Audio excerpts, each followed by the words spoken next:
Hello, everyone. My name is Osborne, and I hope you all are having a wonderful night tonight. You can see that I usually have face cam on, not today. We have a little bit of a limited setup because we're prepping in the studio for SGDQ, which is coming up just this Sunday, if you could believe it. My goodness, time flies. But we still have a few more hotfix shows here for you here in GDQ Hotfix, which we had a wonderful run of Doom 64, The Unmaking here by Zello, and the perilous paths will continue. All of the paths we're taking today are very perilous still. We're starting off with an absolutely amazing run of an amazing game that came out last year, and we're making it even more dangerous with a hitless run of Hollow Knight Silksong. The theme for today's episode is, of course, the 2D Metroidvanias, as you can see. Hollow Knight Silksong into Animal Well into Super Metroid, a very nice lineup. Three really hard-hitting games, hard-hitting speedruns too, in the 2D Metroidvania genre. But with that being said, we will be going straight into this run here with Hollow Knight Silksong. Any percent hit nice by the one and only Upper Casserole. So please, Casserole, take it away. All right, hello, welcome in everybody. As our host so graciously introduced, yeah, this is Hollow Knight Silksong. This is going to be not exactly a speed run.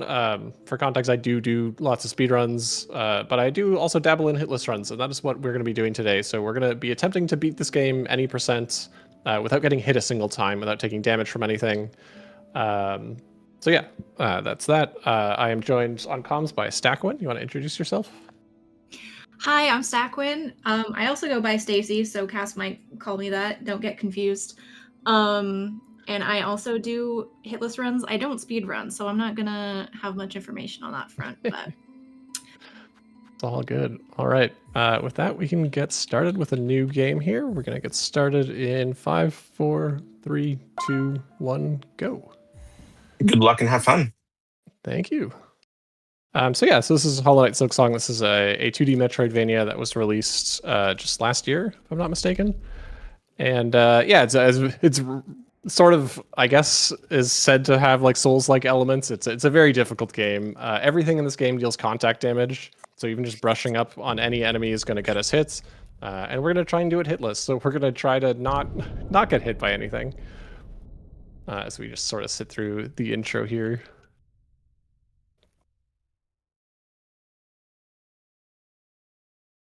Yeah, this is Hornet, our protagonist. She has just been kidnapped to the land of Farloom, and we're gonna go try and find the people responsible. Nice. Casserole, I am curious.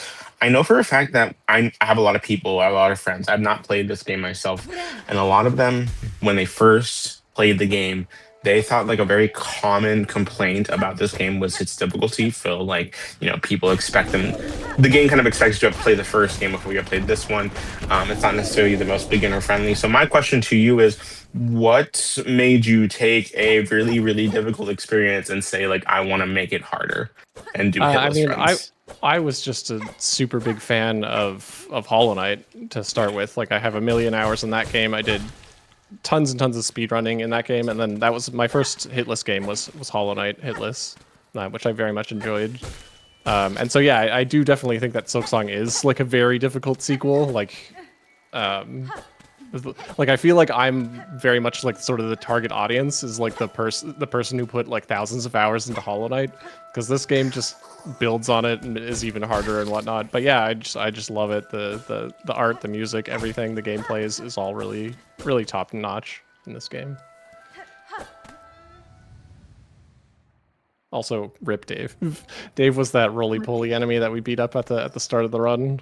We beat them up for shell shards, which is basically sort of like an ammo. There's a consumable system in this game, and that's what we need the shell shards for. What is interesting though is that it's not necessary to beat up Dave, and that's one thing that I find really interesting about hitless runs is that sort of you can kind of do your own thing a little bit. I feel like in speedrunning, everyone is like a little bit too attached to like the optimal route. Whereas in hitless, I feel like a lot more people sort of do their own thing. Stacy, for example, does a much different route through the entire game than what I'm going to do here, and like most everyone has slight differences to their routes.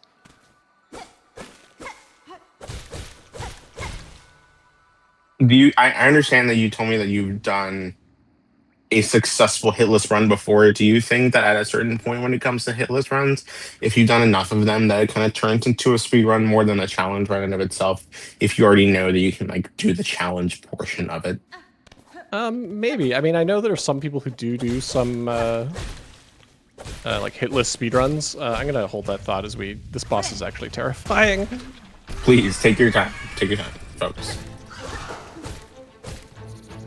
This is a deceptively difficult boss to do hitless, but there is a quick kill that you can do on her that it looks like, oh, Not quite, but Cass close. just missed it, basically, yeah. Okay, good enough. Pretty good, yeah. Yeah, this boss, their movement is like 100% scripted if your damage output is like consistent. Then they'll do the same thing. Like if you deal damage really, really quick, I think they have a bunch of attacks that are based on like HP thresholds. So if you just do like the pure like speedrunner strats, it's very consistent. But as soon as you miss an attack, it just goes to hell. It can get very messy really fast. Fortunately, it's right at the start of the run, so you know it's like a common reset point, I guess. But Yeah. we're through it there. All right. So Hornet's not feeling too good. Oh, we got hit. We got hit in the head several times. Dang it. Run invalid. But yeah, we've been sapped of our strength, so we're gonna, you know, in Metroidvania fashion, start collecting our abilities back.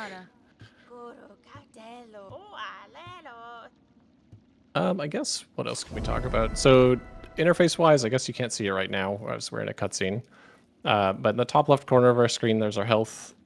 You can see there's 5 masks. That's our HP, which hopefully will never be going down, as this is hitless. Below that, there's a bar that is full. It has like 9 little notches in it. That's our silk meter, and that is basically mana. We can spend it for silk skills, which we don't have any silk skills yet, and we can also spend it to heal, which we'll hopefully not be doing.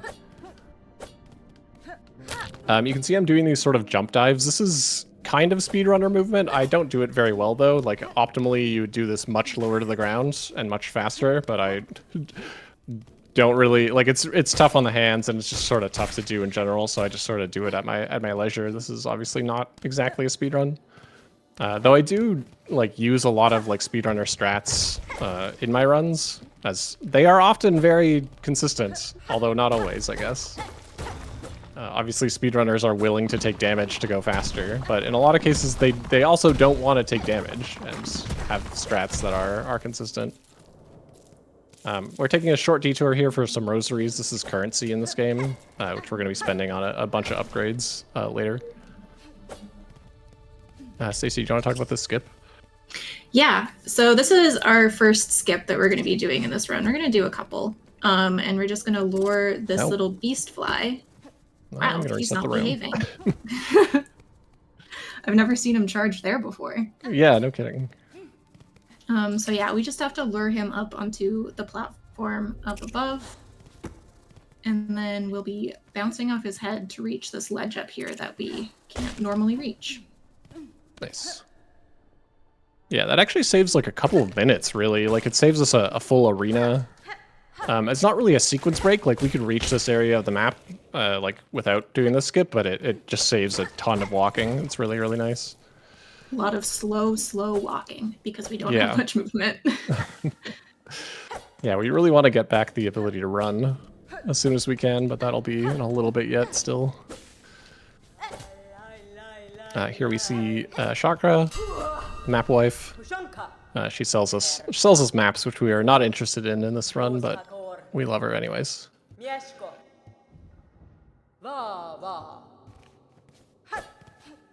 Oh, we got the double Pashanka. The run is blessed. Let's go.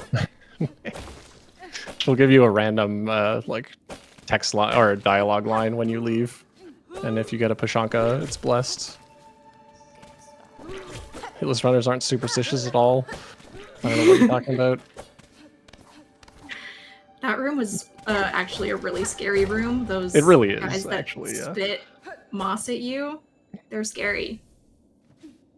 Especially casually. Like, it's not obvious that you can Yeah. slash the projectiles out of the air. And without that knowledge, like, I don't know how you're supposed to get past that guy. Like, it's actually ridiculous. The amount of times that I got hit there casually, just trying to get up on that ledge. Another short skip here. This one only saves like a couple of seconds, but we can poke with that enemy. So we make it up here for our first skill. This is the Silk Spear, which is our first silk skill. So it uses 4 silk from our silk meter. We fill up our silk meter by hitting things with our needle, by the way.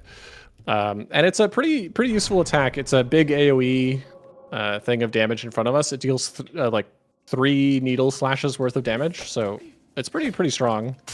And we're going to be rocking it for most of the run. I'll demonstrate it right here to get through this thing. But yeah, it's a big ol' AoE thing in front of us. Really useful against like multiple enemies. And silk skills are really great in a hitless run because we will ideally not be healing at all, which is the only other reason we would use silk, so. Okay. So we're coming up to our first, or our next boss, I suppose. This is the Bell Beast. They're our friend, but they've been cooped up all day, so they're a little bit antsy. I didn't get full silk there. I think this is fine? Question mark? I may have messed this up already. We're gonna try to get a quick kill here. We're gonna try and skip the second phase. That's 4 hits, so I'm very carefully counting damage here. I need 4 more hits. Okay, 1, 2, 3, 4. No, I'm gonna be a silk short. Dang it. I didn't get enough silk at the start of this fight, so we're actually a silk short from getting the kill here. So now we have to sit through this phase, which is a bit annoying and kind of dangerous. They're literally 1 silk spear away from death. While we're sitting through this extra phase, you mind if I read out an announcement real quick? Sure. Yeah. I just want to remind folks about SGDQ. Summer Games Done Quick happening this Sunday, if you could believe it. Summer Games Done Quick 2026 will be live in Minneapolis, Minnesota from July 5th to 11th.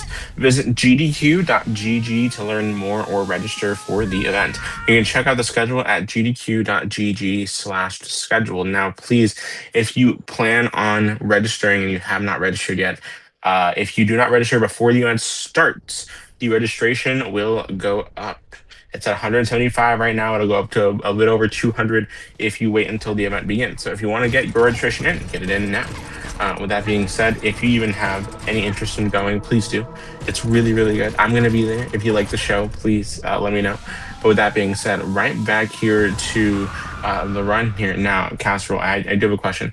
Is there a specific part of the run when it comes to the hitless part, I guess, the hitless aspect?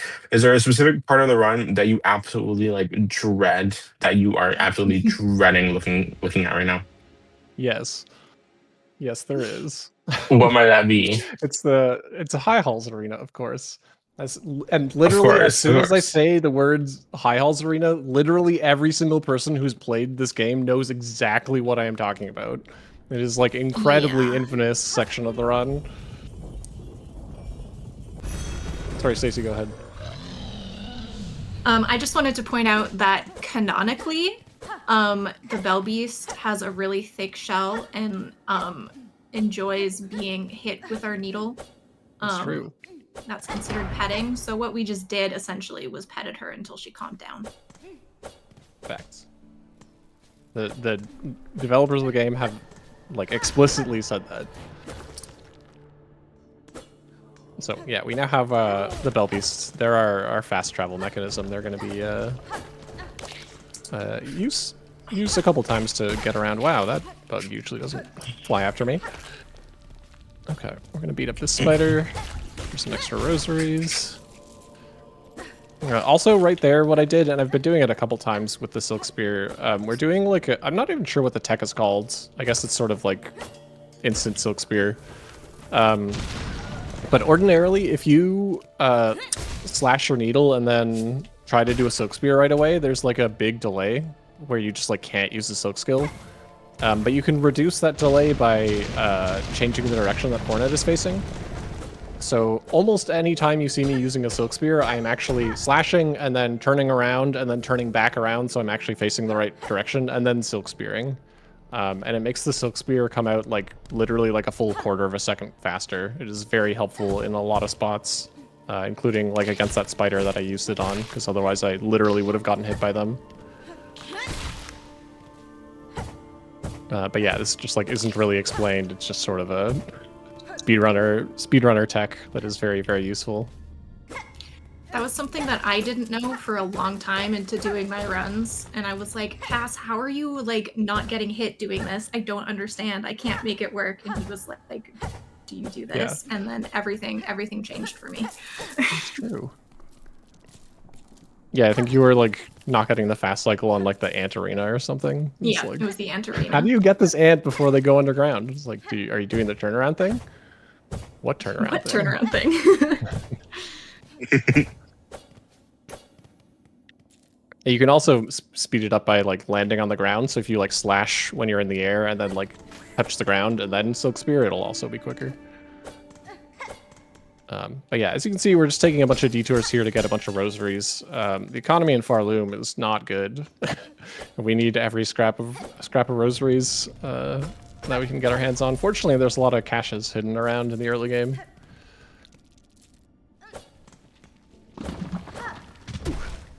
But yeah, if you're used to Hollow Knight, I don't know, I feel like Geo, which is the currency in that game, is just like so common. You can get Geo absolutely heckin' everywhere.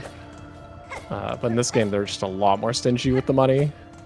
Yeah, I think a big difference is the two things that you can get from enemies, with the rosaries and the shards. And the rosaries only come from like the people bugs and not the creature bugs, whereas the Geo came from everything you killed in Hollow Knight.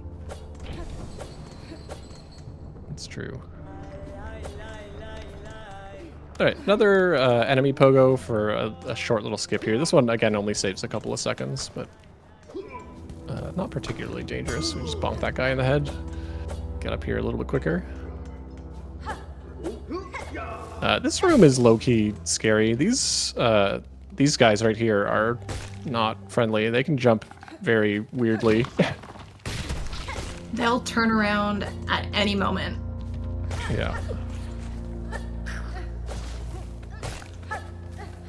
Also, the ground is hot. We need to not stay standing on it for very long. You know, it's funny. I asked you what part of this run do you dread the most, but I feel like if it were me, I would be dreading the entire run as I'm doing it every single time. It's way too anxious of an experience for me. Yeah, I mean, you get used to it. Like, yeah, I don't typically get super nervous in hitless runs anymore. Okay, this arena we're basically doing the speedrunner strat, I think, or at least... Oh, really? That's super rude. That hasn't happened in a long time. Ah, that's unfortunate. Ugh.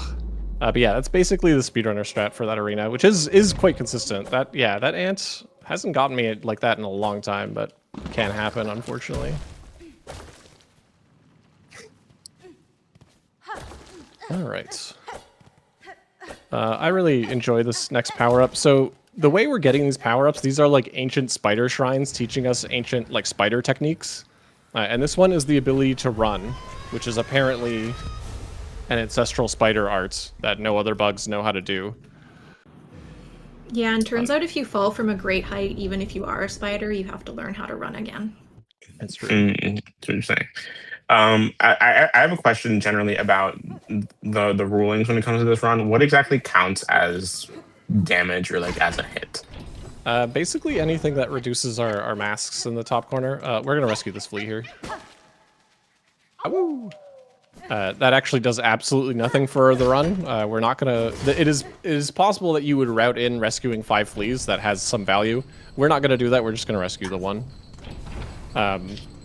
It's for good luck. It's for morale. Yeah. Sorry, what was your question again? I've already forgotten. What counts as a hit? Oh, yeah, what counts as a hit? What counts as damage in this game? I mean, yeah, it's basically just anything that reduces your masks. And then there's like a few caveats to that. Like there are dream sequences where you don't have an HP bar, but if you like fall into the void, that also counts. I think that's about it. I guess there's like the enemies that like muck you, but they don't actually deal damage. I think that counts as hit per team hitless rules. But yeah, I'm not sure. Stacy, I don't know if you know the hitless rules in detail, but something like that. I'm not sure about the muck because I don't deal with that in my run. Yeah, I mean neither do I. But yeah. Yeah. When it comes, I'm not familiar with like how like team hitless does things, where it's just like, is it like in-depth rules for like hitless in a specific game? Like Yes. if there's like Yeah. enough attention for it, of course. Yeah, so yeah, team hitless is like the sort of the de facto standard official source of hitless. Like it's where all the leaderboards. It's where all like the hitless runs are stored. And they do have just like like very detailed rules for every game. Well, we fell. That's fine. So we just did that arena. That arena is actually kind of spooky, and we did it to get access to Forge Daughter here. So this is just a shop. You wouldn't see this in a speedrun or in an any percent speedrun normally, but they just have some super good items that we're going to be purchasing. So we're going to get the Sting Shards, which is basically just like the best hitless tool. Well, I think like literally every single hitless runner grabs it. And then we're also going to get a tool pouch, which is going to increase our tool damage as soon as I crack open these rosary necklaces. Okay, so with that we have some tools. These are basically our consumables that we were talking about earlier, so I can spam these. We only have 6, and they'll refresh every time we sit at a bench. So we can't just spam them, and then they consume shards, which we only have a limited amount of, but for our purposes we have enough.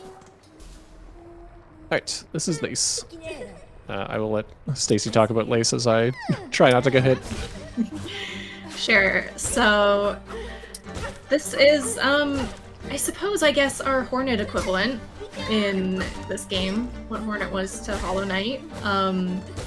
She is kind of shockingly difficult to hitless. You can't really get up in her face like you can with a lot of other bosses, because she will just turn around and smack you. But as long as you sort of keep away from her and only attack after she's done her attacks, should be pretty safe. But it's a little slow. I almost got the lava dunk. Oh well.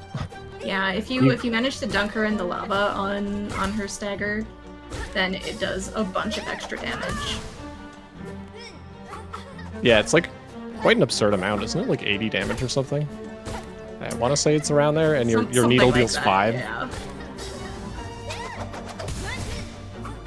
I'm pretty sure speedrunners will actually like count hits, because she staggers. I don't even know what her stagger value is, but she staggers after a certain number of hits, and you want to stagger her into the lava because it saves a bunch of time. I've never bothered to learn it, but yeah, you can save some time in that 40 fight that way. damage per dunk, says That was a chat. 40. Fair enough. Chat is never wrong. With this is Everyone knows chat has never been wrong by anything ever. I trust chat implicitly. Into Farfields, we're gonna come over here to get our next ability, which is the Drifter's Cloak. If you were to down patch your game, Drifter's Cloak is not required to finish the game in any percent, but on latest patch it is, and we are playing on latest patch. Down patching is allowed for hitless. I've always been a latest patch runner, so absolutely necessary to grab this power up. Also, I don't know if any hitless runners would want to do a cloakless run, because that Yeah, would make cloakless actually sounds completely terrifying. yeah, really dangerous. But think of like the 20 seconds you could save. Right. in this hour and The a half whole hitless 20 run. seconds. Yeah, Hey, 20 seconds in speedrunner time is like a million years. it's true. So But yeah, the speedrunner leaderboard is separated between cloak and cloakless. So, you know, you can. Did I bench? Let me just bench again to double check, because it's really bad if I don't. Benches are sort of our save quit location, so if I save and quit the game, I'll respawn at that bench. So I need to make sure I actually sit there. Okay. But yeah, that was the Pinstress. She has sent us on a quest to collect Hoker Spines, they're called. So these sort of balloon enemies that we're about to see. This guy right here. We need to collect the spines. So we need 25 of these, so I'm just going to be resetting this room for a minute or so. There are actually a bunch of... yeah. There are a bunch of like really cool speed runner strats for farming spines really quickly, but they're a bit scary, so we just sort of do it slow and steady. As again, not a speed run. You could say we're taking the scenic route. Oh, We are taking the scenic route in more ways than one, I will say. And I will say here, before I do a quick question, I do just want to remind folks that if you're watching GDQ, we want to hear from you. Gamers Done Quick is looking to learn how you watch speedruns the most. If you have a few minutes, visit gdq.gg/survey and let us know what you want to see. Also, !survey in chat as well. So we got a survey to see what you want to see on GDQ hotfix. But with that being said, I am curious as to what exactly got you in. Of course, not just to Hollow Knight and Silksong as games in general and their communities, but what about them specifically made you want to run them as hitless? Had you done hitless before Hollow Knight or Silksong? If not, what about this game made you want to kind of dive headfirst into that?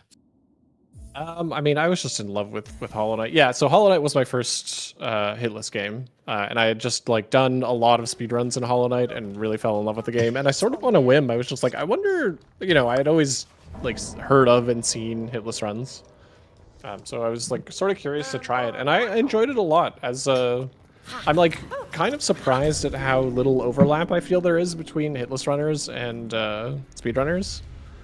Because in my mind, they are very, very similar.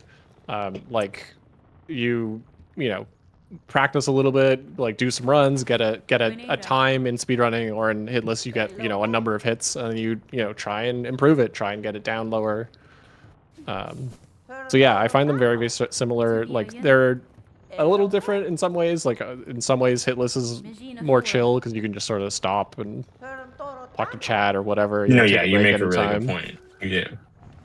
But on the other hand, it can be like super stressful when you're right at the end with no hits on your counter. It's like, what if you took do you want to get the bone like... scroll? Probably. Thank you. Sorry, Okay, continue. No, thank you for the shout out. I guess no, that's more important. I promise. Anytime you need to interrupt for like, hey, you need to get an important thing, please do. I mean, it wouldn't be a complete disaster if I missed this, but yeah, it is part of the route. I don't know. I forgot it though. Yeah, that's what happens when you talk to Pinstress while you're talking to chat or whatnot. You forget about this bone scroll, which is just, we're gonna sell it for some money later.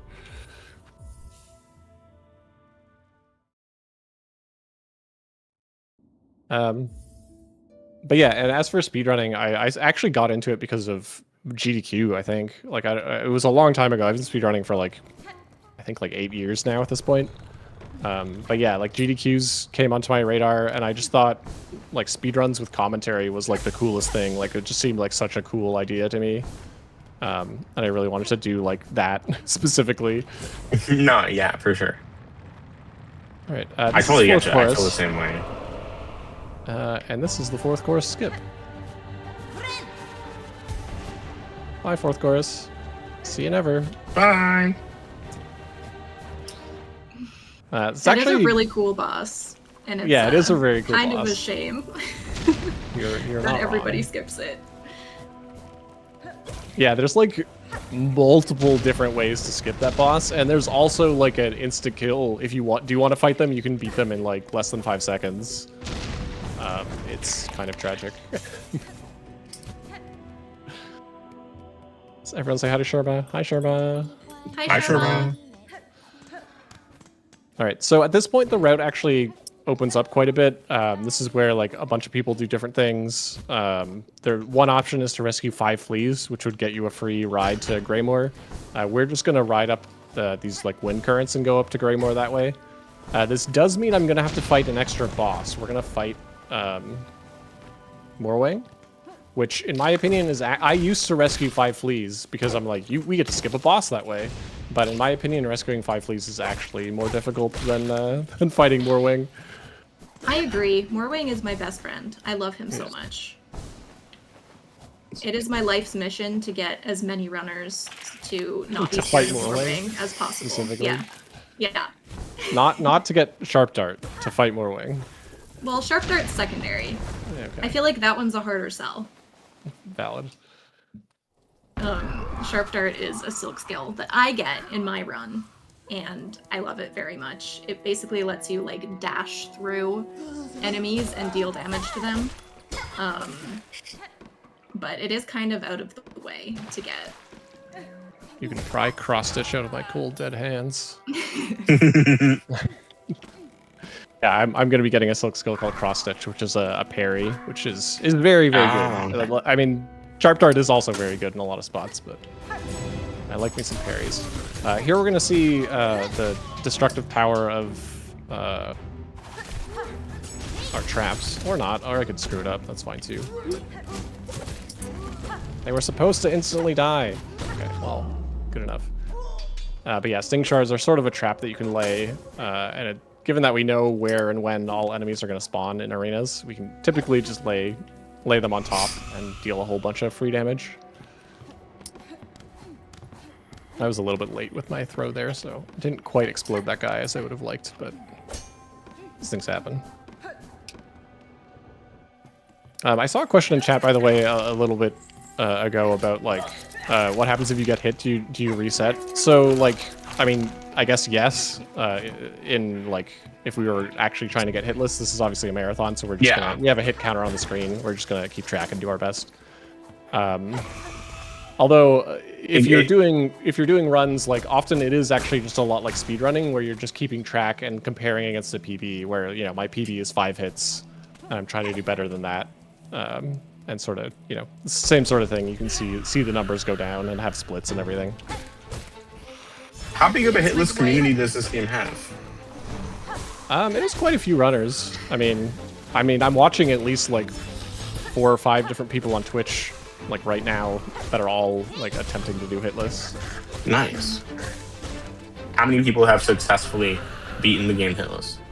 I'm not sure. The Team Hitless website is they take a long time to approve runs, so it's like been a while. But also, I think the website is actually down at the moment, so I could not tell you. I feel like I know personally of like 10 people. That's not a good estimate, though. That's fair. Anyways, this is Moorwing. They're not too bad of a boss once you know the strats. It's actually pretty straightforward. They're a bit of a terror casually, especially on the release patch of the game. They dealt a lot more damage. They were actually nerfed on subsequent patches, so they're less of a terror now. But anyways, but yeah, as long as you know the strats, they're not too bad. Just don't go underneath them, don't up slash, and it's not too bad. This is Haunted Bellheart. I'm sure it's fine. I'm sure nothing's the matter here. Happening here. Yeah. We are actually gonna come back and rescue Haunted Bellheart in a little bit. It's actually required to proceed to Act 2. But we have some stuff to do first. Okay, I'm gonna knock on this door 5 times. That's just I just do that for timing. There was an enemy that aggroed me, and I want him to de-aggro me, and that's just how I count the seconds and don't go too fast. And the cute little pogo there, you can pogo that enemy. Like their pogo hitbox exists before their hurt box exists, so you can't actually get hit there. Or, I mean, if you do it fast, I guess. But that's another speed. I wasn't aware of that. I will look into that. I mean, it just saves 3 seconds. It's not like a huge skip or anything, but yeah. Some more sting shards used there to good effect to get through that arena a little bit more safely. I do love how you look away from the sting shard explosion. Very cool. Yeah, you do the cool kids put on sunglasses as they walk away for the final enemy there. I like here how we you're have vibrating trying to hornet. float with the elevator. Great. Yeah. All right, so we're coming up on our next boss, which is Sister Splinter, and our next boss, Skip. We're actually not going to be fighting Sister Splinter. This Skip is actually pretty straightforward. We're, again, just going to lure an enemy over and use them to pogo. As soon as we get through this not at all treacherous segment of platforming. Okay. So we're going to use the, again, completely undocumented taunt feature by pressing R3. I'm not sure what it is on keyboard. You can get Hornet to taunt, which makes an enemy like aggro you. We can use that to lure them over. Okay. That's good. Very nice. So yeah, Sister Splinter not required, and in fact, she's not even required in like if you were gonna do a hundo run, you wouldn't even need to fight her. She's just like not necessary. She doesn't actually give you anything. She just sort of blocks the way, but you can go around her, so it's totally fine. Dang, wasn't even important enough to make 100% requirements. That's unfortunate. Though to be fair, there's like a lot in this game that is not percent. Like, and it's actually it's horrifying how much of the game is like skippable in Hondo.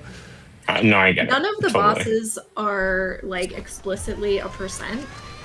It's like what you get from doing the bosses. So that's kind of how percentages work. Fair, right. fair. Our next power up, Cling Grip. This lets us climb up walls. And I'm not sure if you've seen this, Stacy. I may be about to blow your mind. We're gonna go this way. Oh, I'm familiar with the other way. Oh, okay. I learned about this like rosaries last from up week and was like, why does everybody go the other way? Because this way's like way less dangerous. Yeah.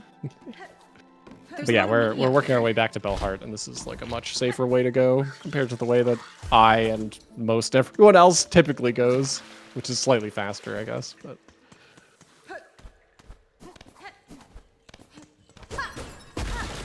okay, these bell walls, I broke one of them in 2 hits. I don't know how it works. There's something to do with your positioning, but if you're like positioned just right, you can break these walls in 2 hits instead of 3. I don't know how it works.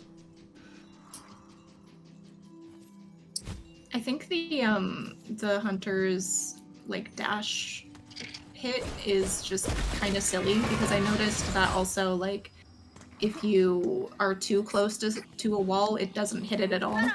Sure, yeah. Alright, this is Widow. This boss is actually terrifying. Like, arguably the scariest boss in the run. I would disagree, but you could argue. So I'm gonna try and lock in here. No worries.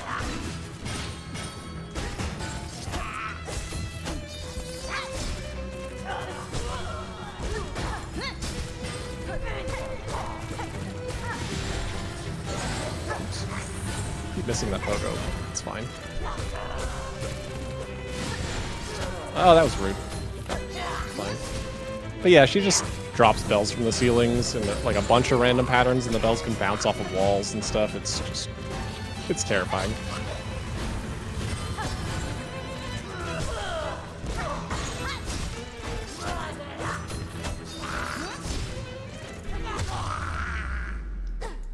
So phase 2, if you hug the right wall here, as I'm doing, basically no bells can hit you. It is technically possible for a bell to hit you, it's just like exceptionally rare. But yeah, that makes this phase a lot more manageable. Okay, that was rude.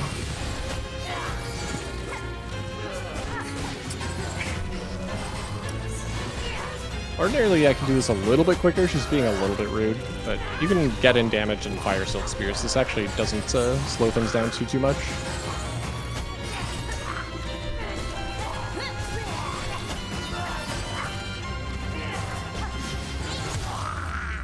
Nicely done. Ooh, man. That was truly, like, I held my breath during that. It's a pretty scary fight. God, please, applause in the chat for Casserole here.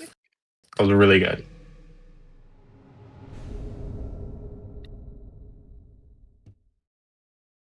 But yeah, so like, I guess speaking about that strat, so like I like to hug the right wall there. It's obviously a little bit slower, but much safer. There are like a lot of like extremely slow cheese strats that like some hitless runners use for some arenas, which I typically don't really like. So for example, in High Halls Arena, there's a strat that you can use where you just like climb up the wall and hide in the corner. And just like very slowly like pick off the enemies as whenever they jump, which I like don't super love. I kind of want to just sort of like fight them more or less normally, but I don't mind that one too much because it's actually not too bad speed wise. Like you are actually like getting hits in and dodging and stuff. Yeah. But no shade to the people who do these like slower strats. Nothing wrong with that. That's just not my preference. All right. So yeah, just a couple of cutscenes here. So we've defeated Widow. We've gotten the needle in, which is our ability to play music on our needle. A sort of silk song, if you will. Oh, I get it. Whoa! You said the thing. But yeah, we have a couple more cutscenes to go. We're gonna hit the switch, and then we're gonna have my favorite part of the run, which is where we're just gonna dance with Hornet as we wait for the bell to ring for like 6 years.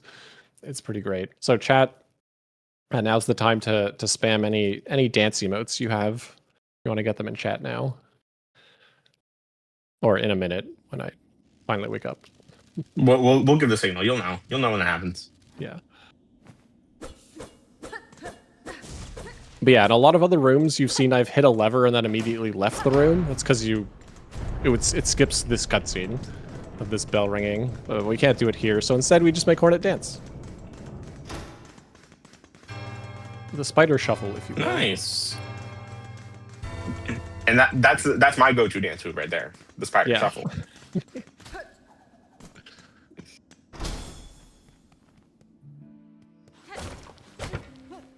All right. With that, we have saved bell hearts, and now that we have the cling grip, the ability to cling to walls, and the needle in, we actually have like a lot of things that have opened up to us. So now is where we're gonna do a bunch of shopping. We have a bunch of errands to run. So, first things first, we're gonna visit Scrounge. Everyone loves Scrounge, or at least I love Scrounge. They're adorable. They're the relic keeper, so they're gonna take all the relics we've been collecting for some extra rosaries, which we have yet more upgrades to buy with them. We're also gonna visit Pliny. This is the pin master. They are gonna upgrade our needle. You would do this in a speed run because it's like literally right here, and it's a free damage upgrade. It saves time, which is quite nice. But yeah, this damage numbers are like slightly awkward in Silksong. So in Hollow Knight, your nail deals 5 damage, and every nail upgrade gives you +4, which is like a massive damage boost.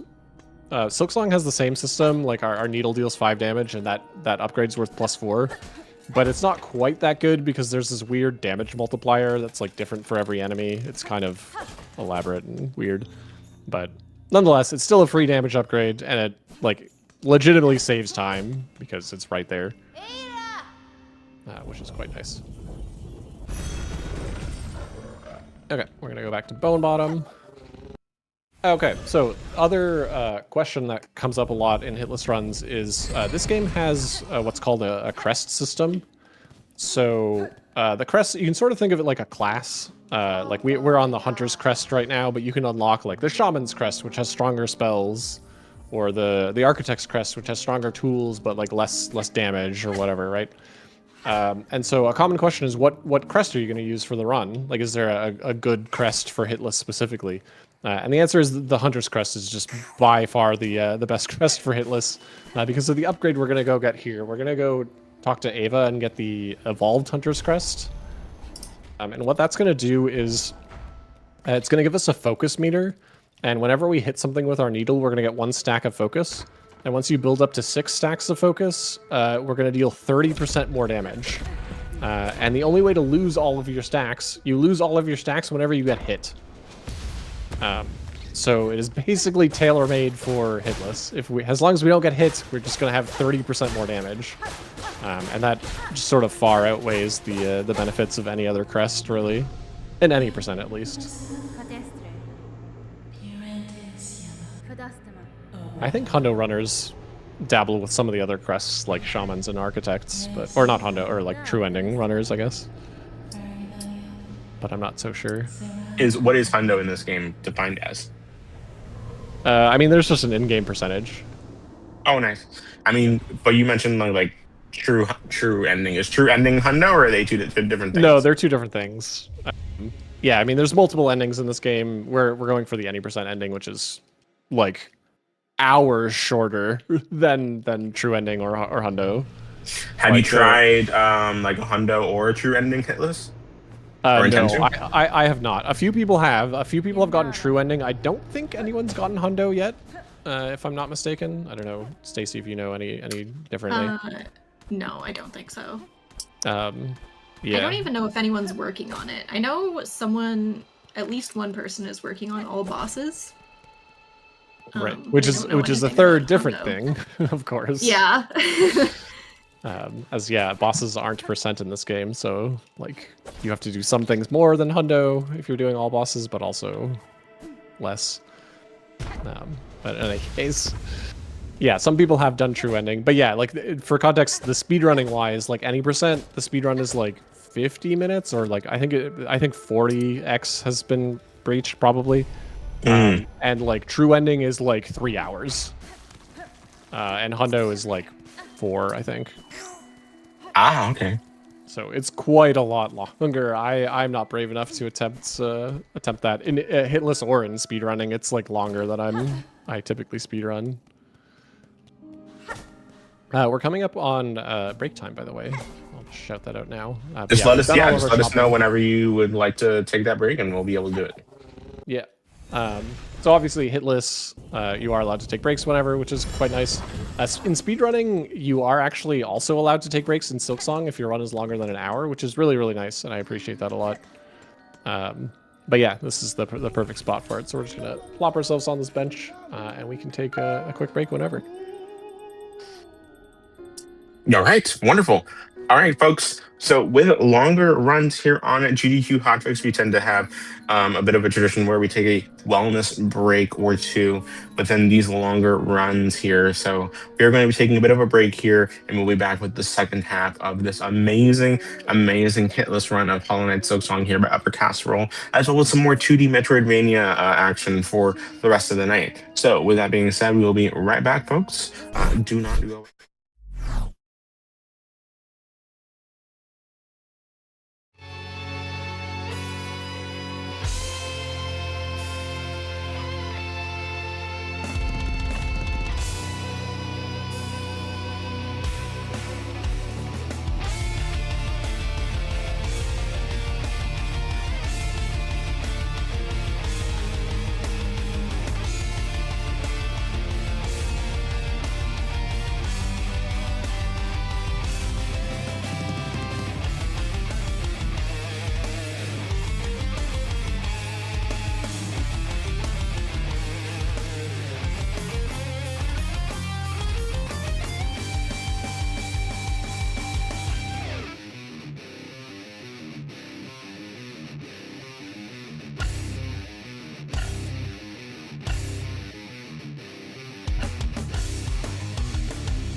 Hello, everyone. My name is Osmore, and I hope y'all have been having a wonderful, wonderful Monday night. We had a wonderful episode earlier of Perilous Pads, and Perilous Pads have not finished tonight because we have some amazing 2D Metroidvania action here for you here on the Scenic Route. If you are just now joining us for the first time, the Scenic Route is a show that is all about glitchless and no major glitches runs or runs that just naturally have little to no glitches in them. Now, with that being said, we're going to be seeing some wonderful, amazing runs here. We just saw the first half of an any percent hitless run of Hollow Knight Silksong here by Upper Castrol. Now, before I begin, I do also just want to say that I messed up and I completely forgot to wish y'all a happy holiday at the beginning of the episode, like I do at the beginning of every episode and every break. So, with that being said, you're gonna get two now.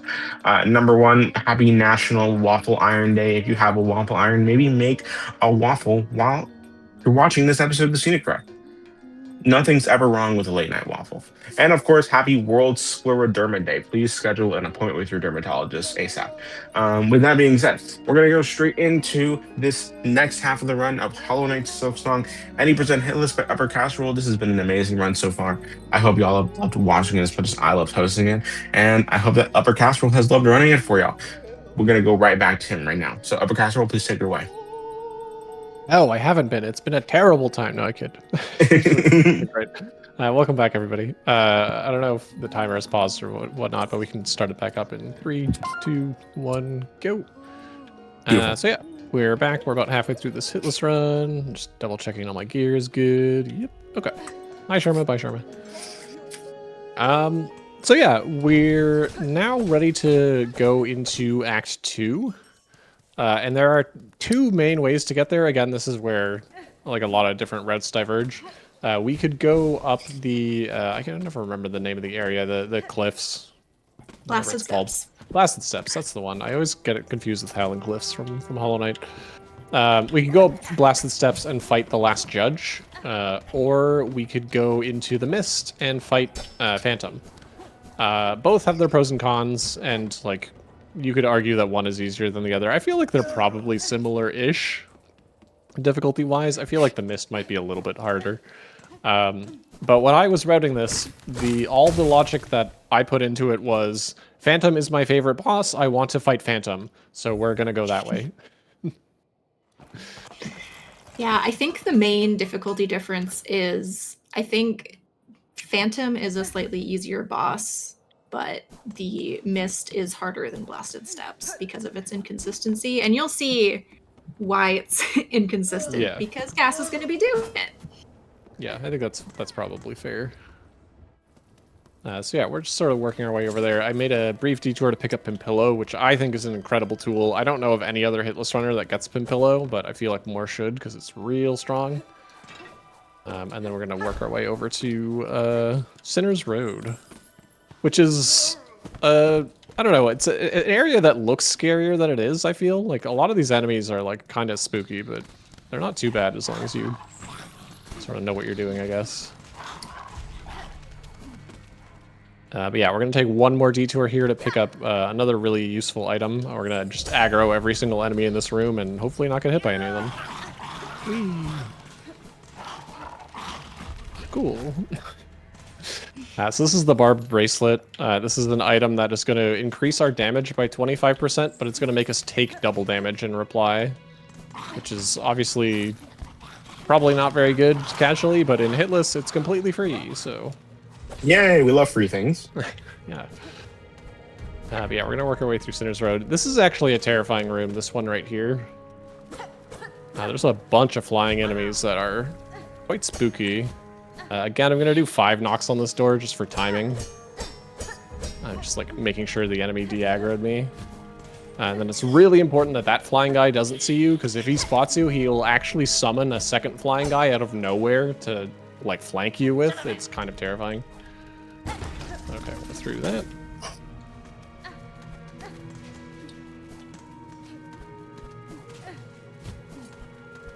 Alright. So that's basically it for Sinner's Road. There's like mucky water below me, which like infects you and starts sapping your silk. That actually doesn't count as getting hit per team hitless rules, if I'm not mistaken. Probably because it's actually like required for, at least for like Hundo. Like in theory, there's spots where you sort of have to get mucked. Okay, so this is the Mist. The Mist is completely random. So there are like 8 different rooms, and every time you do a transition, it's just going to give you a random room with a random correct exit that you have to find. You can find the correct exit by playing your needle into these butterflies, and they will point the way.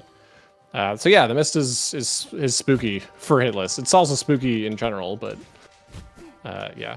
There is some like speed tech and other things that can help make it easier though. There used to be a tech called room juggling that was like really good and it made the Mist very consistent and fast, but that was patched out pretty quickly, unfortunately. So we're gonna do it slightly slower. Okay, this is not a great room. So this is the 3rd room, and I know that the correct exit in this room has to be left or right facing because the 3rd room always has a left or right facing exit. But unfortunately, this room has several left and right facing exits, so I have to actually check. Sometimes you would actually not have to check because there'd only be one.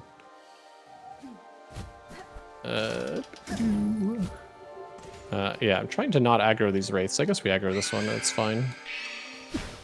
Oh, that's not the exit. It's down here. Sure. So this is the halfway point of the crossing. The nice thing about the crossing is that you can actually backtrack through it as many times as you want. This is, I think, exclusive to latest patch. I don't think you could do this on older patches. But this is just going to re-randomize the room. And this is actually 1 in 8. This is the best possible room. We just got it first try, which is great. Beautiful. I would take other rooms too, but this one is actually just the best. Basically, So the second half of the mist is only 2 rooms long, so this is the final room. But if there's no right-facing exit in this room, it'll just make you do extra rooms. And if you keep losing coin flips, you could potentially have to do like an infinite number of rooms in the second half of the mist, which is awful, and we don't want to do that. So that's why I reset the halfway point till I get like a room that has more likely good RNG. I do still need to check though, because this room has 2 exits. Ew, that was terrifying. Okay, it's right here. Okay, cool, we're done. Beautiful. Wow. Oh, wow. Yeah, that wasn't too bad. Sometimes the mist can be extremely rude. That was not too bad, but yeah, we handled it pretty well. Okay, and this brings us to the exhaust organ and our next boss, which is going to be Phantom, which, as I said, is my absolute favorite boss. Their music goes so hard. Now we're just going to equip the Barb Bracelet, so we have our 25% damage boost. This is a bit of a tricky platforming segment, though. It's not, like, terribly difficult, but it's super punishing. If you screw up, you're getting hit. Like, there's no way you can not get hit if you mess up this this movement at all. Because you're just either going to eat spikes or you're going to slow down enough that this like steam will just get you.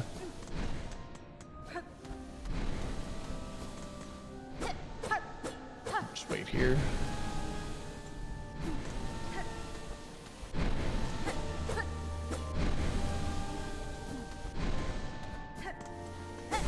Okay, so this is the Phantom. They have the coolest boss intro and most awesome music in the game. Whoa, that intro is, yeah. Yeah, it's very good. But he's just a little guy. Look at him. He is just a little guy, though. It's true. Oh, that was a low jump. Ideally, we want them to just do that jump attack because we can punish them really hard with Silk Spear.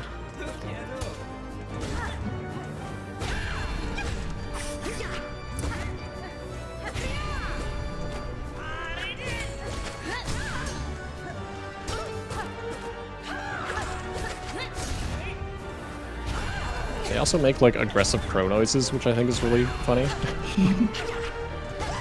There are so many amazing like the voice work in this game is just really good, even though it's like obviously mostly just sort of like sounds and stuff. It's very, very good in my opinion.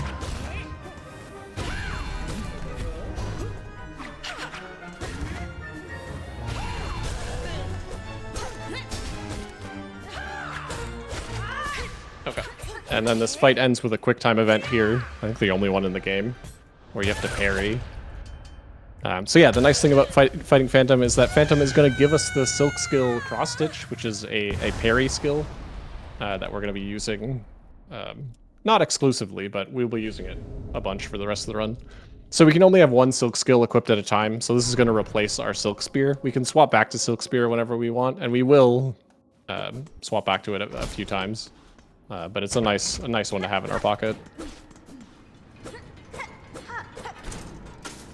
I don't do the mist in my run, and cross stitch is like the main thing that I miss by not doing that because it can really get you out of some sketchy situations. I see. Yeah, it's quite a good one. But yeah, that's one advantage of doing the mist. Even though, yeah, like it's probably like a little bit tougher, but cross stitch is a very, very nice reward for it. All right, with that, we are done with Act 1, basically. So we had a hitless asterisk Act 1.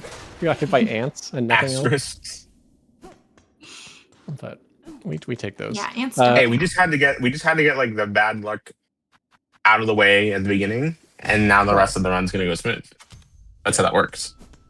Exactly. So we have a cool little visual bug here. So we equipped a tool for the first time, so the game's like, press down and B to use tool. And this usually lasts until you leave the room, but leaving the room triggers a cutscene, the Act 2 cutscene. And for whatever reason, this prompt just stays here, which I think is just hilarious. It's like, Act 2. By the way, press down and B to use tool.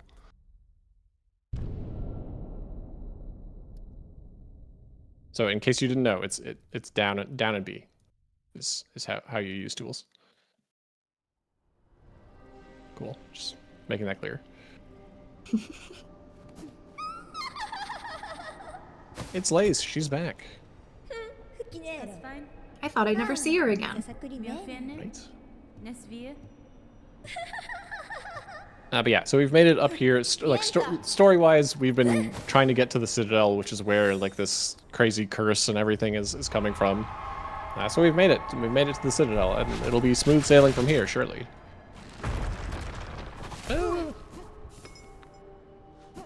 This is actually, I find this to be way cooler if you come from the other direction. But like you enter the Citadel and go through like a ton of like empty rooms where there's just like dead bugs and nothing's around. And then you encounter Lace and like all the enemies in the entire Citadel wake up. It's like a really cool moment. And the music starts. Very beautiful music.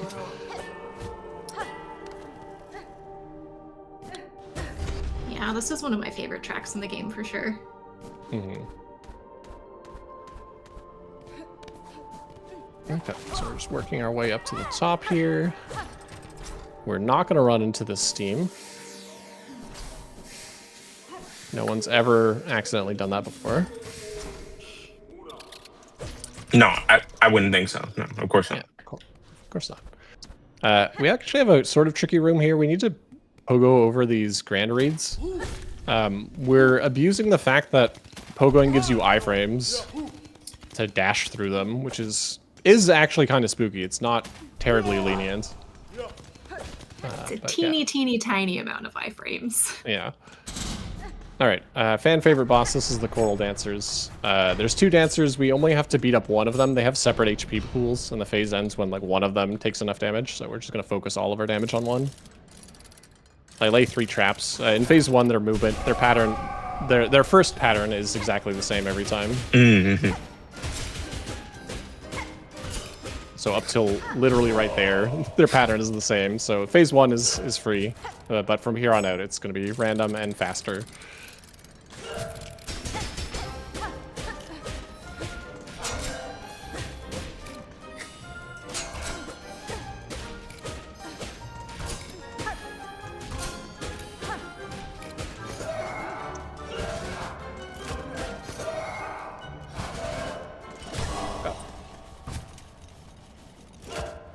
Now phase 3, they're going to be moving out of sync with each other instead.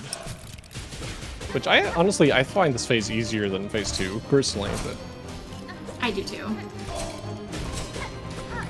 But sometimes they control you and make it take forever. Like so.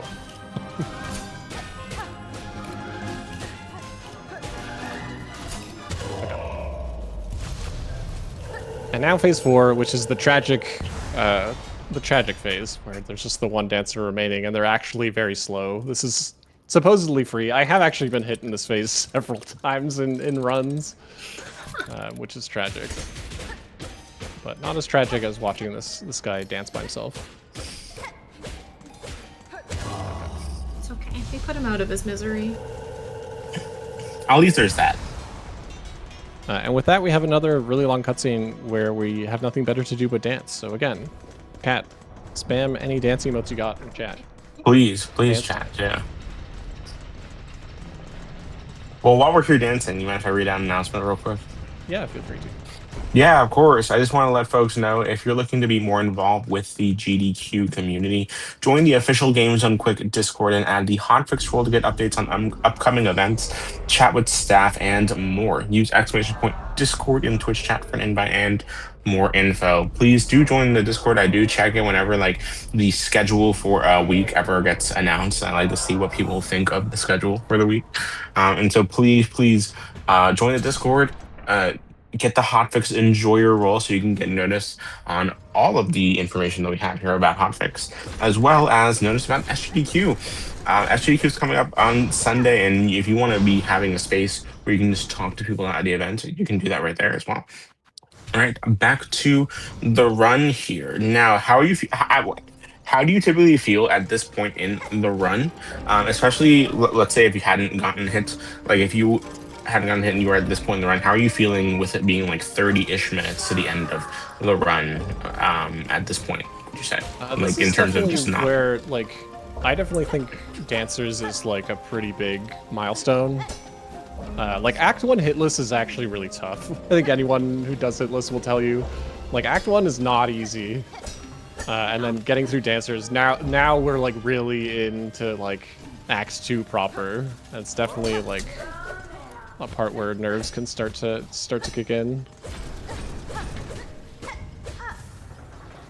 I don't know, do you feel the same way, Stacey? Oh, absolutely.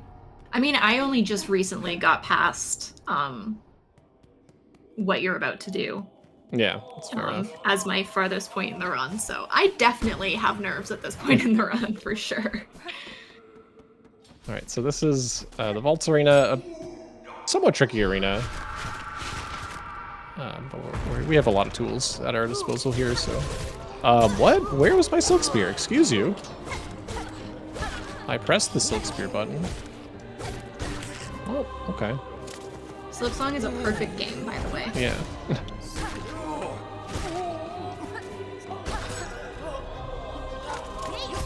That's what that's supposed to look like.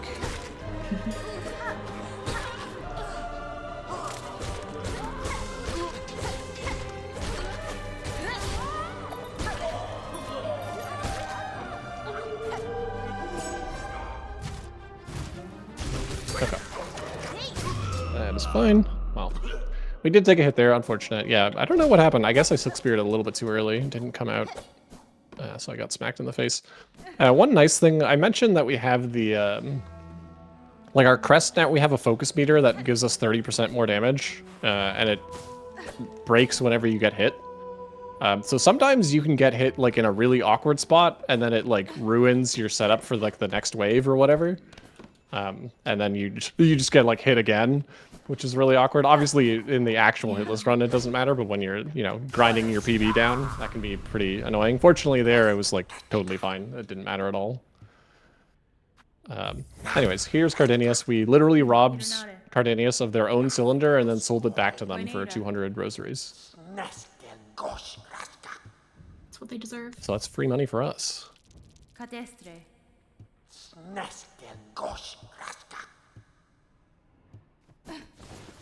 Okay, so we're working our way through the vaults. This is definitely like one of the most confusing areas of the run. It is so easy to get lost in the vaults. There's like 2 or 3 rooms that all are massive and look exactly the same.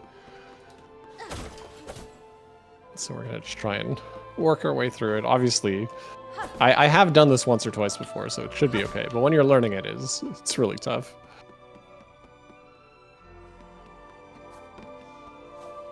And we're gonna take... Oop. Hello? We're gonna take one other brief detour here to get a pale oil, which is gonna let us upgrade our needle one more time.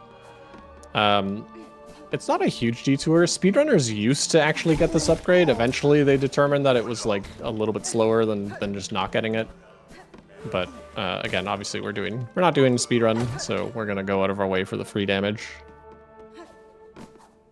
And given that we have like 55% bonus damage from our crest and our tools that we have equipped, like any damage buff is just kind of actually massive. Okay, so we solved that puzzle.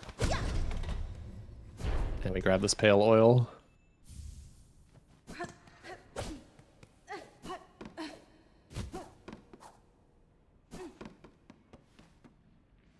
Okay, I've messed this up, it's fine. Sure. Improvising movement. Never scary. Also, very cute Easter egg. So Chakra, the map seller, she sells a quill, which you can use to like update maps. But if you never buy Chakra's quill, you can steal Trobio's quill. And it's red. It's great. Does this do anything for us? Absolutely not. Do we pick it up every time? Yes. Okay. Sometimes you just gotta do things for like joyous and whimsical reasons, you know what I mean? It's true. Whimsy is important. Okay, so we're gonna grab a bench here. We're gonna switch back to cross stitch, which we still haven't actually used yet. Sometimes I use it against the dancers, but the dancers fight was very smooth today, so.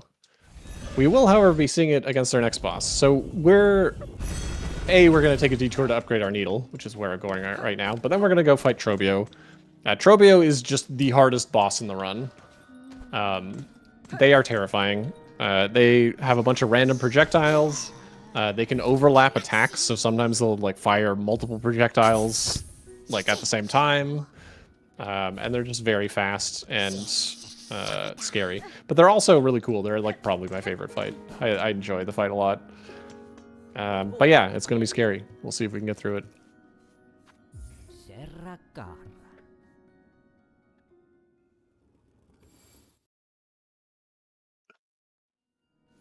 Also, so I mentioned that, so like we have the barbed bracelet equipped, which makes us take double damage, and like it's free because this is hitless. But like this is a marathon run, we might actually take damage, and at this point in the game, most things deal 2 damage. So with double, like we die in 2 hits to like basically everything. Like it is actually pretty easy to just die. Hopefully that doesn't happen, but yeah, just putting that out there. It is entirely possible.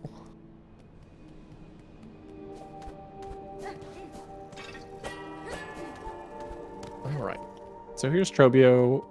We are going to lay a bunch of traps, which they are going to immediately trigger. The Trobio special. Sorry. Oh my god, the casserole special. The casserole It's special. true. You're cooking with that one. You're cooking with that one. Can I just say? You're cooking with that. The casserole special.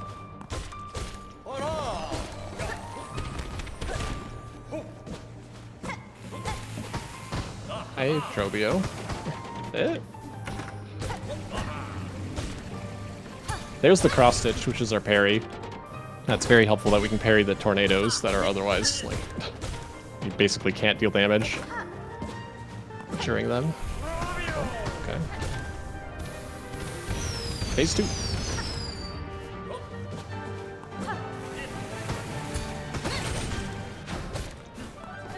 Oh, rude. I could have dodged that.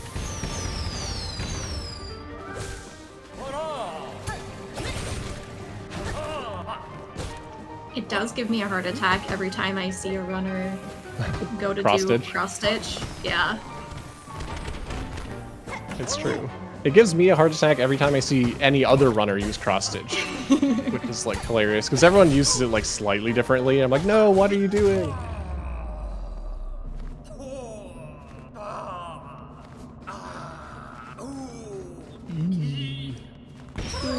Trobio! This guy gotta calm down. No, he's Never that perfectly- serious. Trobio never is that serious. unfortunately dead, and they're definitely not still alive. That was weird. Yeah, let me check one more time. I'm sure it's nothing. I think it's fine.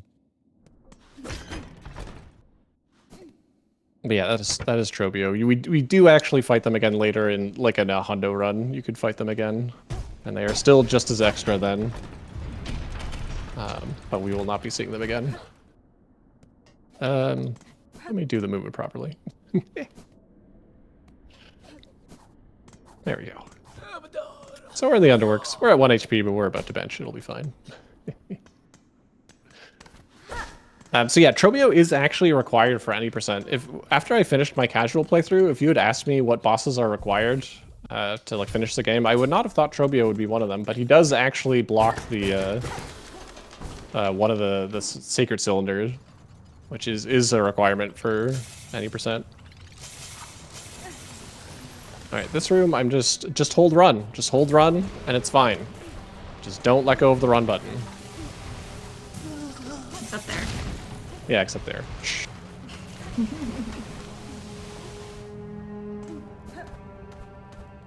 But yeah, that's my strat for that room. You just hold run and it's fine. There's a similar room in Hollow Knight, the Crystal Peak, where you can sort of do the same thing. If you just do the speedrunner strat, which is just go as fast as possible, the cycles all just like work out perfectly. Does that strat work in real life, by the way? I mean, I've never tried to run through a room with falling lava, so I'd Oh, is that I'll not? let you I'm know. sorry. Is that not a situation people get into themselves It's into? My not a bad. situation I found myself in very often, no. All right, so this is the claw line. It's our hook shot. Interestingly enough, you don't actually need to hook to something. It still launches you forward, as I just demonstrated. So it's quite nice for movement. You can use it in combat, and I basically never do, because I'm, like, it's spooky. You can get hit if you claw line the wrong thing. So I, like, literally never use it anywhere. Now, that enemy that I just beat up is called an underscrub, and I feel that's important for everybody to know. That is important. I'm glad that I know this information now.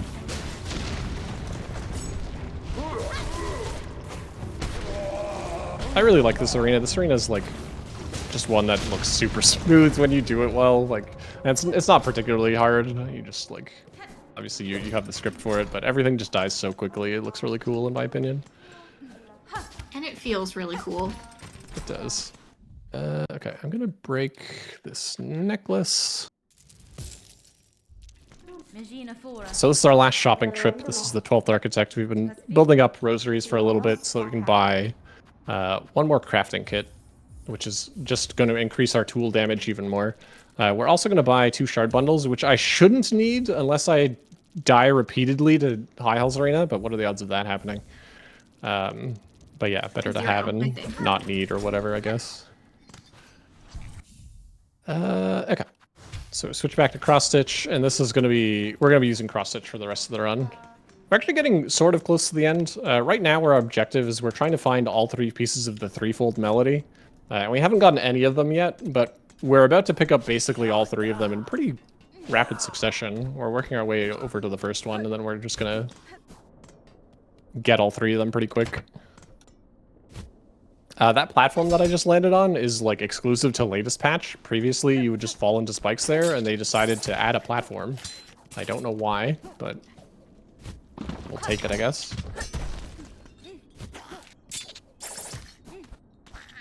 So yeah, this area of the map is blocked by Trobio. You can't get here without beating up Trobio, which is why we had to fight them.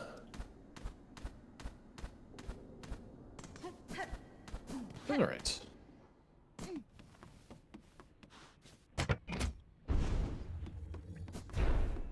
So this is the Sacred Cylinder, which has the first of the threefold melody on it. We're gonna go back to Cardenius and listen to it.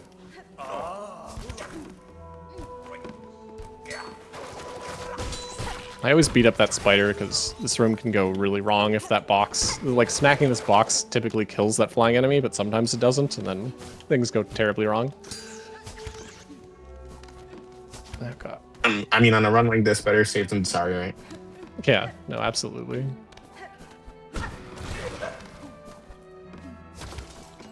I mean, for the most part, my strategy for Hitless is I like watch speedruns and then I just do the speedrunner strat until I get hit doing it, and then I go, okay, maybe I'll do it slightly slower and like come up with something slightly slower but more consistent. And that is definitely a spot where, yeah, I used to just like not do it, and then you get hit once and you're like, okay, never doing that again. The actual hardest part of the run, remembering to actually play the melody here instead of just giving Cardenius the cylinder and then leaving, which I've done many a time.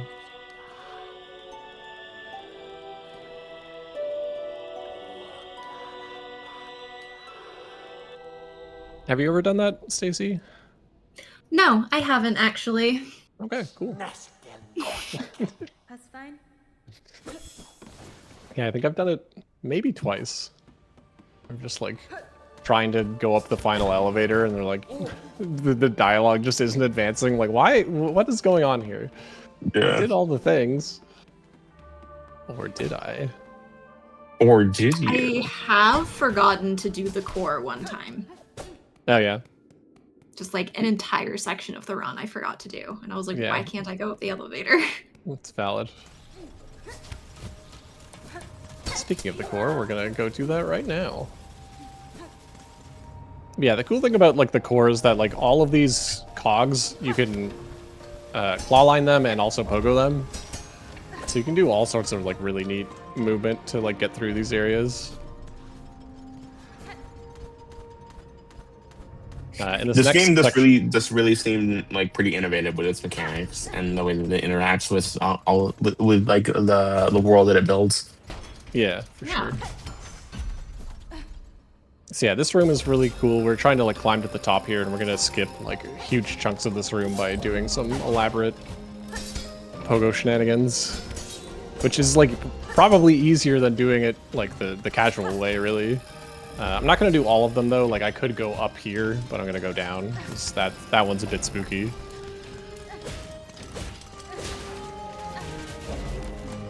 Now this guy's gonna cooperate. Cool. Doesn't always let you hit him from beneath, but that time he did. I'll wait.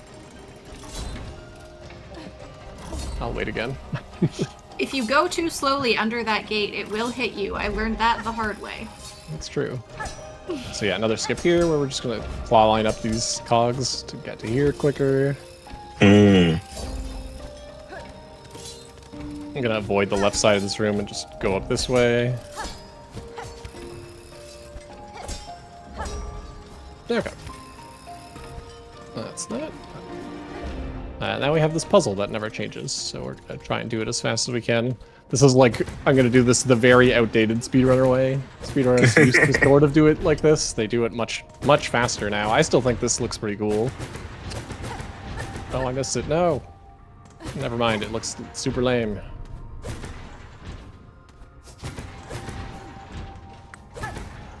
There.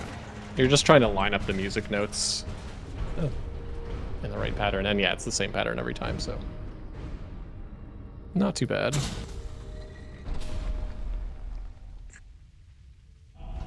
Alright, so this is melody number 2.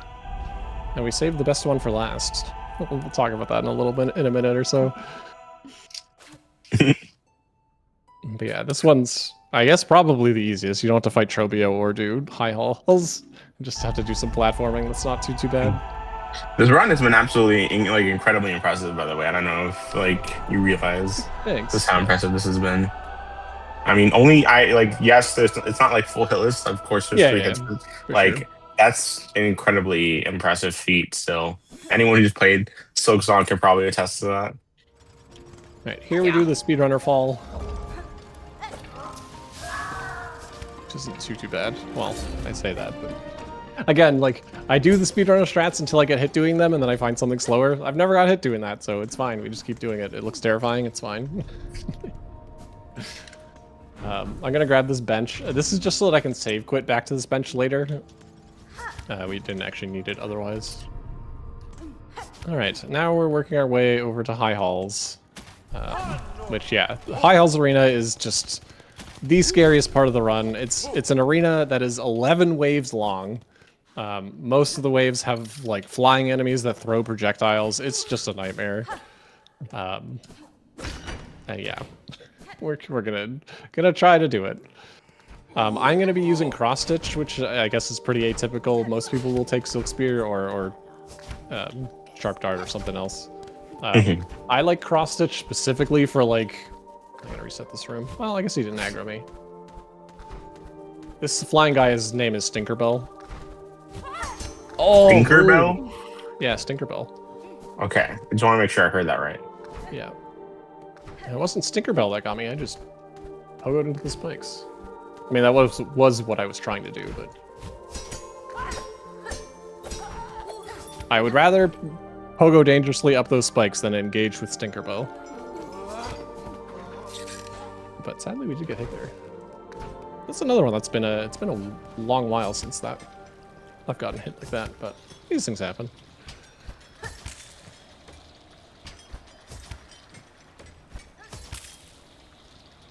Okay, so this is High Halls, like not the arena yet, just High Halls. I really love the music here. This is one of my favorite tracks. I wish this area were longer. High Halls is actually quite short. So we're not going to be hearing it for very long. For the nasty gauntlet. Yeah, I guess so. Yeah.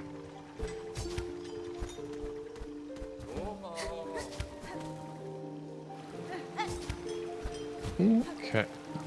We're not going to ride the water slide today, as much as I would like to. No water slide. What's the point?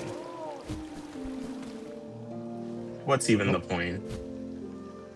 So the left half of High Halls has water slides, and then the right half has spiky slides. I think this is a little less marketable personally, but what do I know?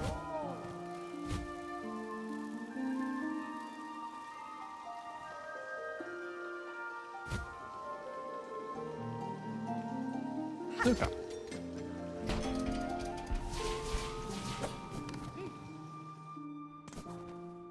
Okay, before we go into High Halls Arena, I'm gonna go down here and beat up this Grand Reed repeatedly for Silk. Because I would like a full Silk meter going into High Halls. I'm also gonna heal because I'm actually damaged.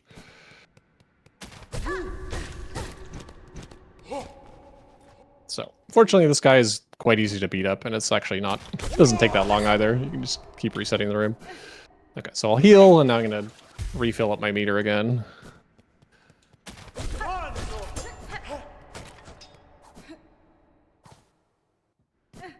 But yeah, I definitely need a full Silk meter going into High Halls. The first wave I'm gonna be parrying twice, so.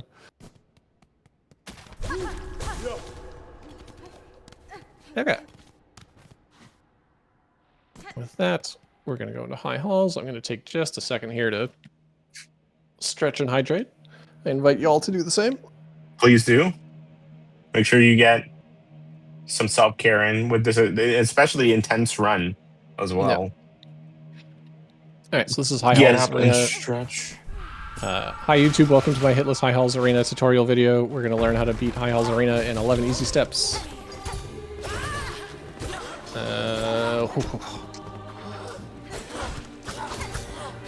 They really did not want me to have that. Holy moly. Okay, we're fine.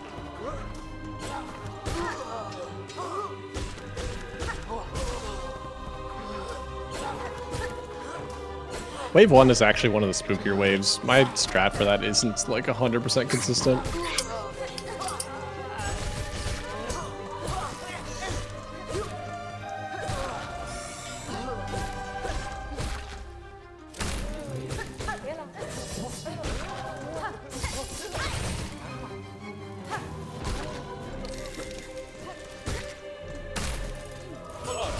I throw two traps, which like instantly explodes that guy, which is really important because fighting two of these guys simultaneously is like a night. What the heck was that? Y'all see that? He threw his cogfly straight down. I saw it. That was weird. Yeah, I and it did. didn't I even did hit see the that. ground.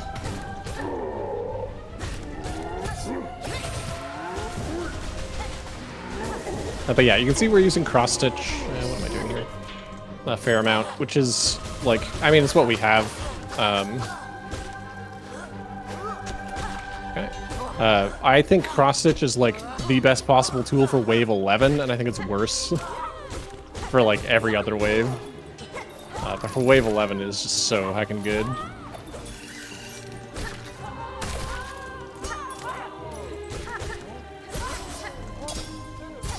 And I mean, it's pretty good elsewhere too, but not as good as Silk Spear, I don't think.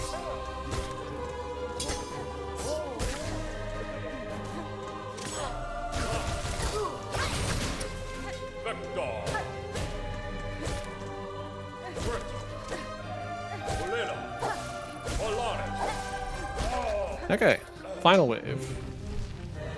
Ooh, my goodness.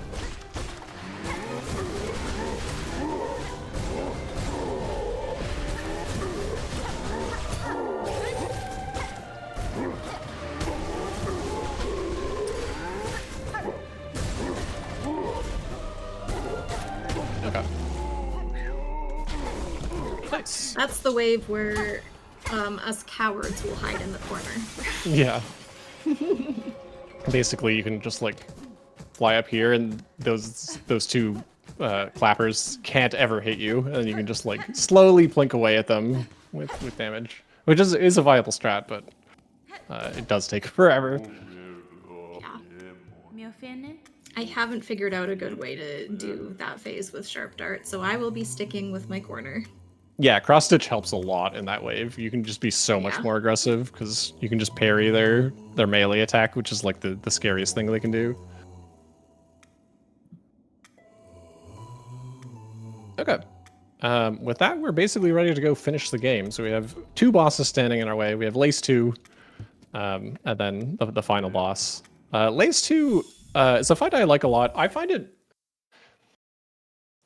to be like consistent isn't quite the right word, but like I think Lace 2 is like a very easy boss per se in a hitless context because she's very predictable in a lot of ways. She is wicked fast, and like that is terrifying. But like she doesn't do anything tricky. Like she doesn't fire any projectiles. She doesn't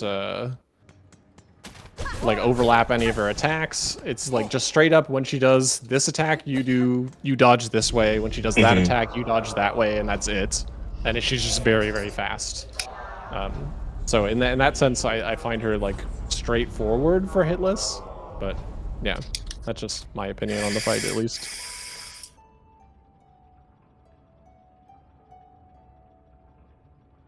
The other thing I like is that she always does the very same first attack, which is actually quite helpful for, like, getting into the groove of things, I guess.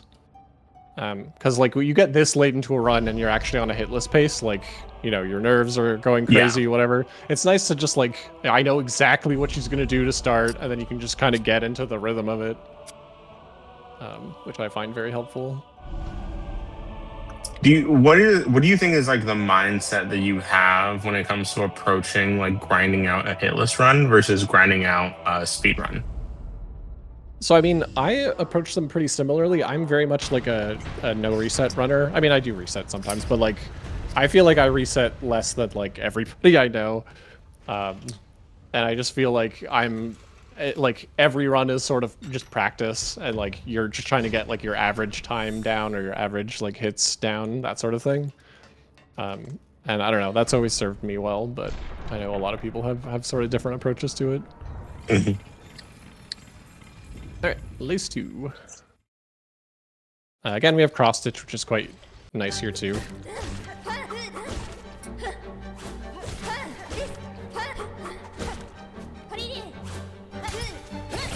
That was weird.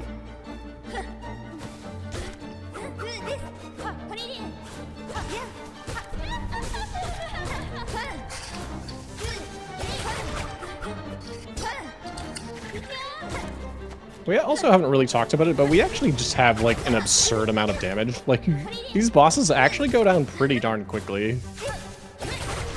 Given our 2 needle upgrades and our 55% damage on top of that. Yeah.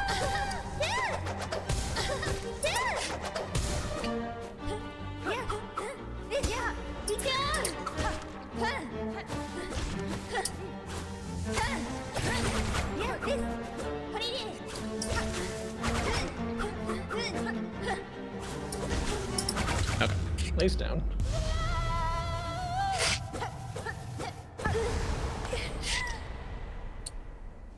Then the sad music starts playing and everyone starts to cry. And we learn the tragic Lace backstory. I guess I haven't mentioned it. We're playing in English. Simplified Chinese is a little bit quicker, but again, not a speedrun, so I'd rather just read the text. But if you're familiar with Hollow Knight, in Hollow Knight, Simplified Chinese is like so much faster. It's absurd. Like the text scrolls way faster.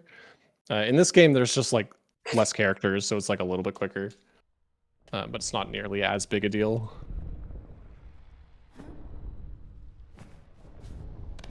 But yeah, in Hollow Knight, like I can't play that game in English anymore. It's just like, it's so atrociously slow. But this one I don't mind. Like I swapped to Simplified Chinese at one point, and I like didn't notice a huge difference personally. So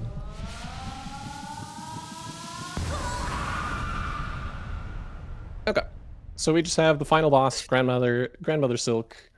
Not the hardest boss in the game. Similar to Hollow Knight, sort of. If you know, you know. They're not too bad. They do have like a fair bit of like randomness to them. They do shoot like random projectiles and whatnot, so it can be tricky. But they really just don't attack very quickly. So they're generally not too bad. But they are the final boss, so we're gonna head on up there.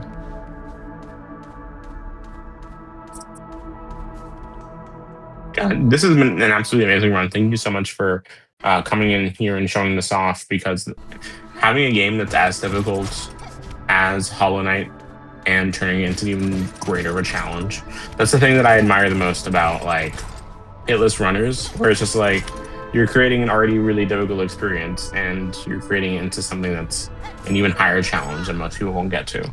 And so really thank you for coming and showing this off. It is an absolutely amazing thing to see. And I hope chat has been enjoying it too. P5 Markoth is harder than GMS for sure. We don't use that word, P5 Markoth. Where did you learn that word? Alright, so this is Grandma. She has her needles and her thread. We're just gonna keep jumping at her. Ooh. I do have parry, which is quite useful as an emergency button, as I demonstrated there. Sometimes you're just like positioned really poorly. Oh, that's the attack that ruined Stacy's hitless run like this week. Yeah. And I didn't have an emergency button. That's true. You always got to have an emergency button. It is helpful. Okay. You can just attack these spikes and they go away, which is quite nice.